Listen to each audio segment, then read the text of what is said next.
Hello everyone, কেমন আছো সবাই? তো হঠাৎ করে প্ল্যান হলো, অনেক দিন থেকে বাড়ি যাওয়া হয় না, চলো বাড়ির সবাইকে গিয়ে একটু সারপ্রাইজ দেওয়া যায়। ব্যাস যেমন কথা তেমন কাজ, ঝটপট করে ব্যাগপত্র গুছিয়ে বেরিয়ে পড়লাম। আর এখন স্টেশনে বসে আছি ট্রেন আসার জন্য। এদিকে কিন্তু আমরা লোকাল ট্রেনে করে শিয়ালদা পৌঁছে গেছি, আর শিয়ালদা থেকে কিন্তু আমরা এখন ট্রেন ধরবো। এদিকে কিন্তু তোমাদের দাদাভাই চলে গেছিল টিকিট কাটতে, তাই আমি এখানে একটু দাঁড়িয়ে আছি। এদিকে কিন্তু আমরা ট্রেনে উঠে গেছি, আর ট্রেন কিন্তু অলরেডি ছেড়েও দিয়েছে।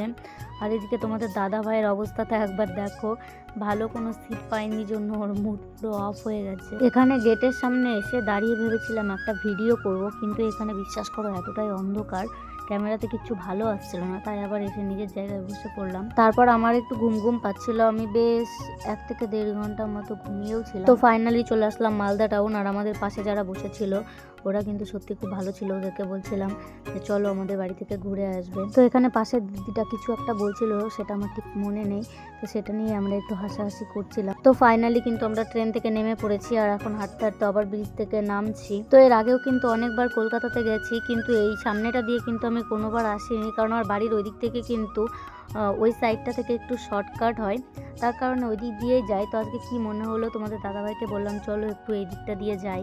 এর আগে ভিডিওতে দেখেছি আমি মালদা স্টেশনটা, কিন্তু আজকে প্রথমবার আমি কিন্তু এই দিক দিয়ে বেরোলাম।